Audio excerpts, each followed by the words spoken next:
For more than half a century, one family lived with a question that refused to fade. What really happened to 8-year-old Sarah Henderson on that September morning in 1968?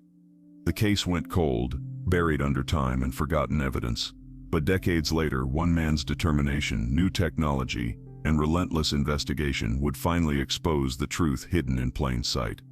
This is the story of how a mystery that spanned generations was finally solved.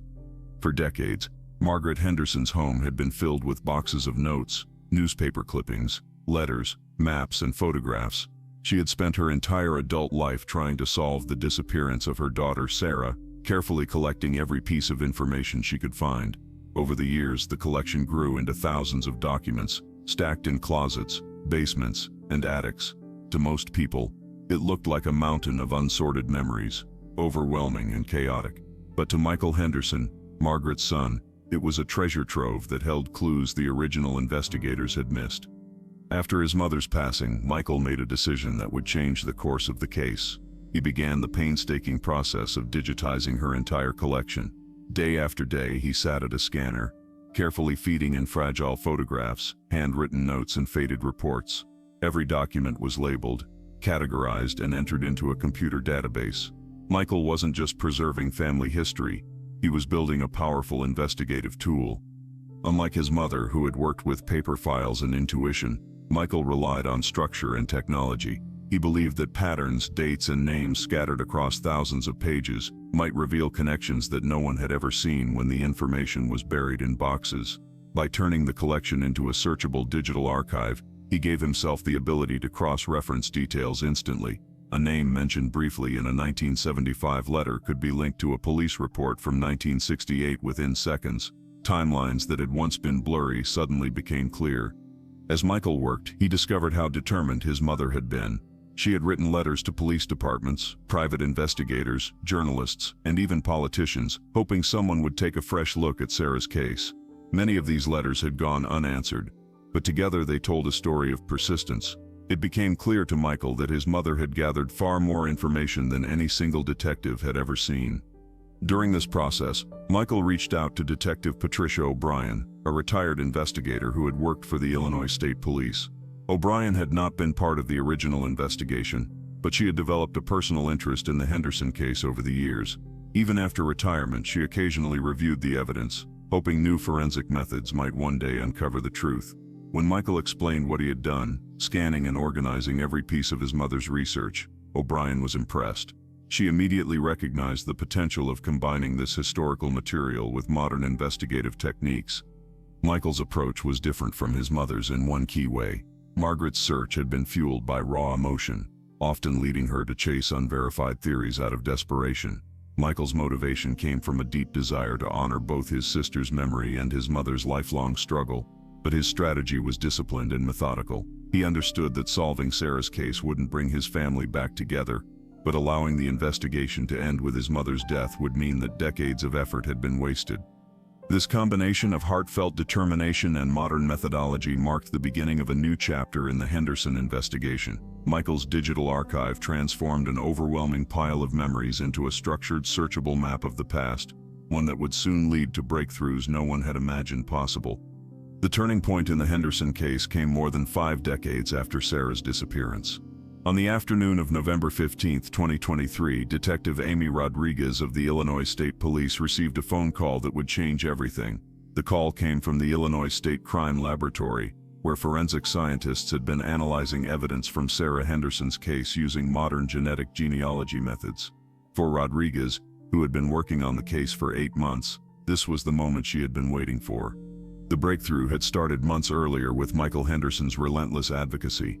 After digitizing his mother's files, he approached the Illinois State Police with a structured plan and urged them to authorize advanced forensic testing. Traditional DNA analysis had already been done years ago on Sarah's sweater, which had been recovered shortly after her disappearance. A partial DNA profile was found, but when entered into the National Combined DNA Index System (SIGODIS), there were no matches. For many years, that dead end seemed final. However, forensic science had evolved. A newer method, forensic genetic genealogy, allowed investigators to compare unidentified DNA profiles to genetic information shared publicly through ancestry research databases.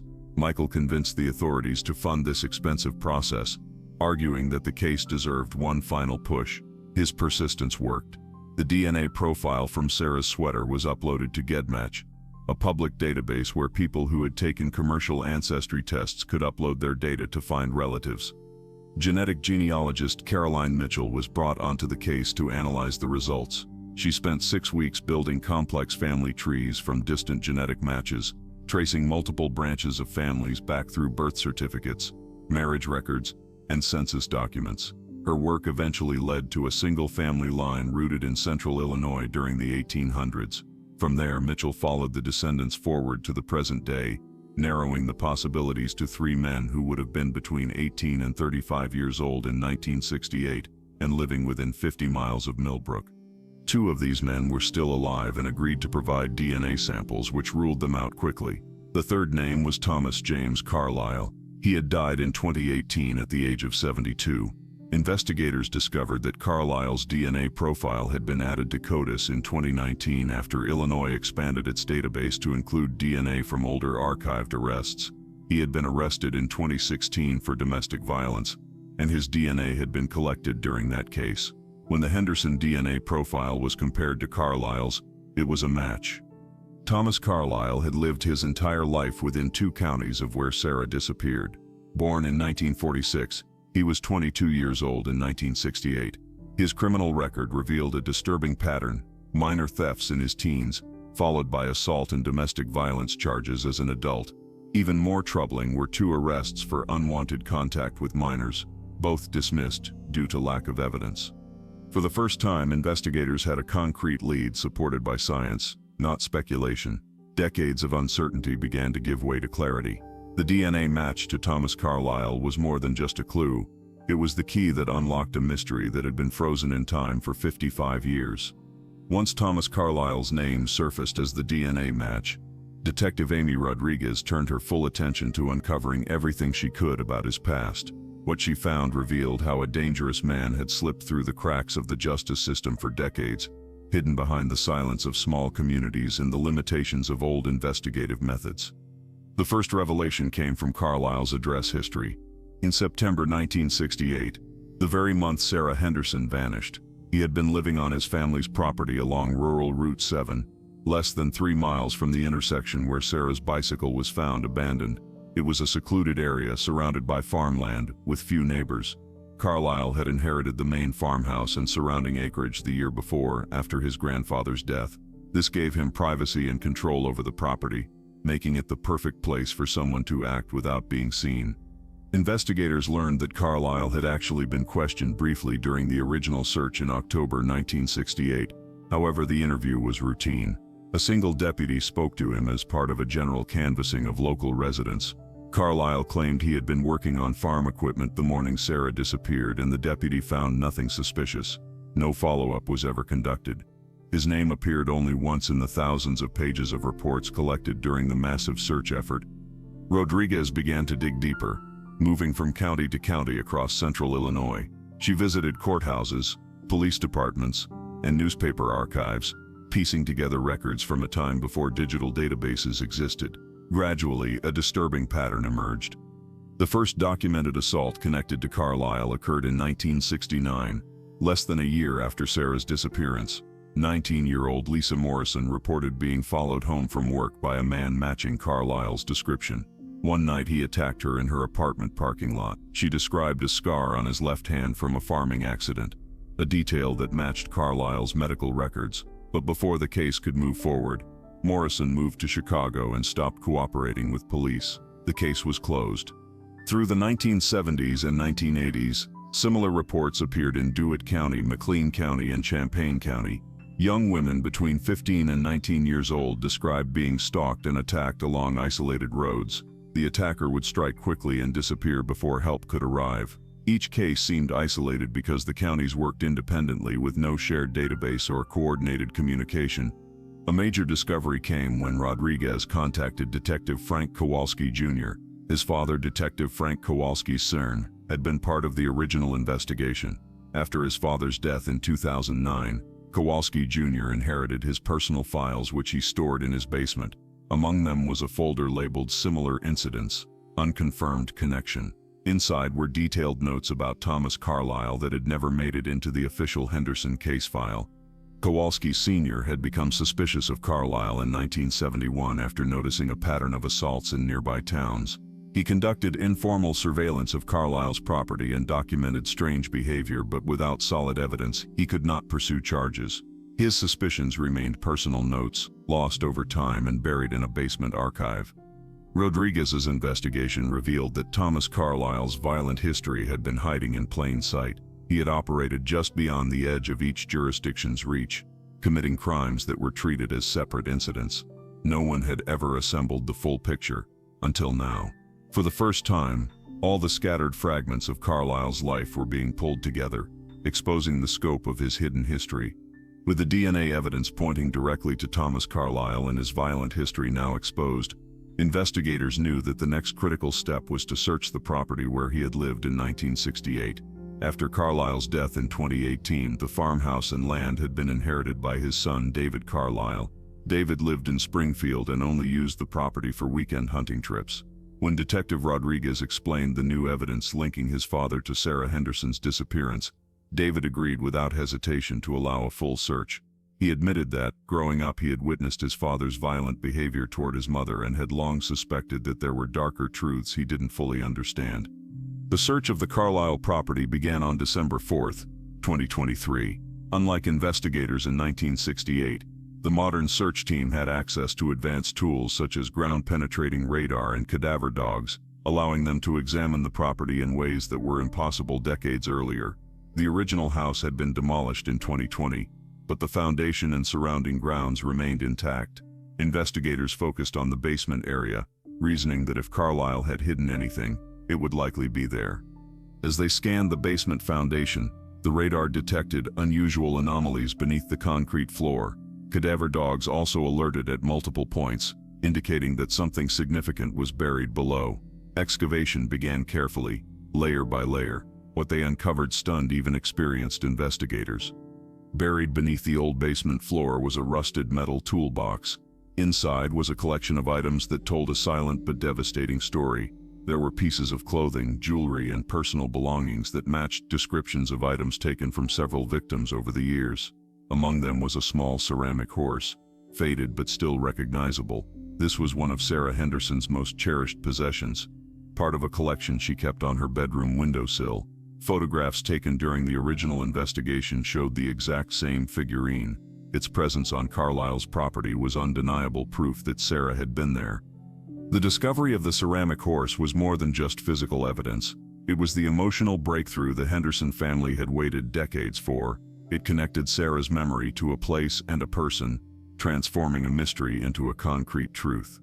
Forensic analysis of the other items found in the toolbox revealed links to at least 7 other missing person cases spanning from 1969 to 1987. DNA testing confirmed Carlyle's involvement in 3 of those cases. Personal belongings, including a high school class ring and a distinctive bracelet, tied him to several more. Looking back through old records, Rodriguez found that investigators in 1968 had come close to searching the property. Detective Kowalski Sr. had obtained a warrant in November 1968 based on witness sightings of Carlyle's truck near where Sarah disappeared. But administrative delays pushed the search back 2 weeks, giving Carlyle time to hide any evidence. When the search finally took place, it was limited in scope and lacked the technology available today. As a result, the basement and buried items remained undetected for more than half a century. The December 2023 discovery shattered decades of uncertainty. What had once been buried both physically and historically was now fully exposed. For the investigative team, it was proof that persistence and modern science could reveal truths that time had tried to erase. By early 2024, the investigation into Sarah Henderson's disappearance had finally reached its conclusion. After decades of uncertainty, the evidence gathered from the Carlyle property, the DNA match, and the historical records left no doubt. Thomas Carlyle was responsible for the abduction and murder of 8-year-old Sarah in 1968, as well as multiple assaults and disappearances in the years that followed. For the Henderson family, this moment was both overwhelming and deeply emotional. Margaret Henderson, who had spent her entire life searching for the truth, had passed away in 2017 without ever knowing the answer. Her son Michael carried her determination forward, and it was his systematic approach that reignited the investigation.